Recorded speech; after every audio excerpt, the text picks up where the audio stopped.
myself Dr. Devrata Bandyopadhyay, Associate Consultant Pulmonary Medicine, Medanta आरम hospital Ranchi. आज हम डिस्कस करेंगे ब्रोंकोस्कोपी के बारे में। ब्रोंकोस्कोपी एक मिनिमली इन्वेसिव प्रोसीजर है। मिनिमली इन्वेसिव मतलब ऐसा प्रोसीजर जिसमें कि सर्जिकल चीरा लगाने की ज़रूरत मिनिमली नहीं पड़ता है और पेशेंट्स का डायग्नोस्टिक या थेरेपेटिक प्रोसीजर होता है। ब्रोंकोस्कोपी एक एंडोस्कोपिक प्रोसीजर है।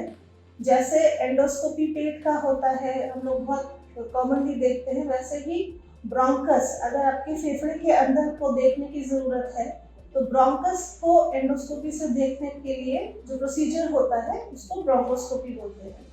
ये प्रोसीजर कॉमनली पल्मोलॉजिस्ट करते हैं दो पर्पसेस के लिए, एक है डायग्नोस्टिक, एक है थेरेपेटिक।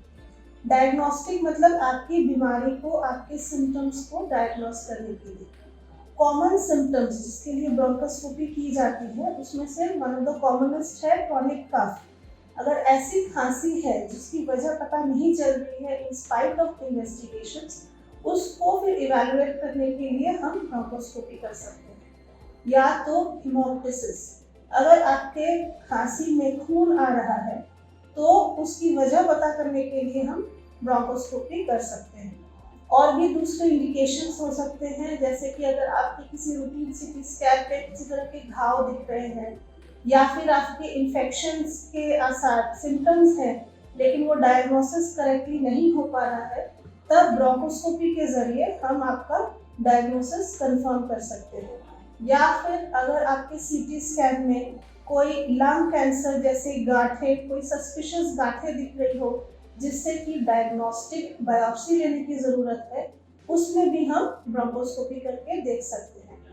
थेरेपेटिक इंडिकेशंस में ब्रोंकोस्कोपी कॉमनली किया जाता है अगर आपके ब्रोंकस में, अगर आपके फेफड़े में गलती से कोई फॉरेन बॉडी चला गया हो। कॉमनली कभी कभी सेफ्टी पिन चला जाता है या फिर कोई डेंचर चला जाता है। अगर आपका कोई डेंटल प्रोसीजर के दौरान डेंचर वगैरह चला जाता है तो उसको रिमूव करने के लिए ब्रोंकोस्कोपी की जाती है। या फिर एडमिटेड पेशेंट्स में कभी कभी बलगम फंसने के कारण जो कॉम्प्लिकेशंस आते हैं उसके लिए ब्रोंकोस्कोपी की जाती है। अब ब्रोंकोस्कोपी एक डे केयर प्रोसीजर है। Most commonly patients OPD basis पे आते हैं, प्रोसीजर करा के कुछ देर अपने ऑब्जर्वेशन में रख के पेशेंट्स घर चले जाते हैं। ब्रोंकोस्कोपी अगर other than infections, non infectious conditions को डायग्नोस करने के लिए भी होता है। इन्फेक्शंस में हम जैसे आपको बताया टीबी या फिर निमोनिया या फिर fungal infections, atypical infections, rarely कभी वायरल इन्फेक्शंस के लिए भी हम ब्रोंकोस्कोपी कर सकते हैं। और नॉन इन्फेक्शियस में इंटरस्टिशियल लंग डिजीज डायग्नोस करने के लिए या लंग कैंसर जैसी बीमारियों को डायग्नोस करने के लिए ब्रोंकोस्कोपी की जाती है। ब्रोंकोस्कोपी प्रोसीजर में कुछ सब प्रोसीजर्स होते हैं जो परफॉर्म किए जाते हैं। ब्रोंकोस्कोपी में कॉमनेस्ट जो किया जाता है वो है ब्रोंको अल्वियोलार लवाज, जिसको हम वाल्व बोलते हैं। इसमें अंदर से आपका बलगम, अगर आप अच्छे से बलगम नहीं दे पा रहे हैं तो ब्रोंकोस्कोपी के जरिए अंदर से बलगम निकाल के उसकी जांच की जाती है। या फिर बायोप्सीज जिसमें कि TBNM या TBLB, transbronchial needle aspiration, transbronchial lung biopsy जैसे प्रोसीजर्स आते हैं। अब ब्रोंकोस्कोपी एक डे केयर प्रोसीजर है। पेशेंट्स अक्सर, क्योंकि इस एरिया में बहुत पेशेंट्स को नहीं पता रहता है, पेशेंट्स को अक्सर बहुत क्वेश्चंस होते हैं कि क्या करना है क्या नहीं करना है। मोस्टली डे केयर प्रोसीजर है। पेशेंट सुबह आता है, यूजुअली हम लोग 4 से 8 घंटे एटलीस्ट मिनिमम खाली पेट रहने को एडवाइस करते हैं। पेशेंट्स आके अपने वाइटल्स चेक करवाते हैं।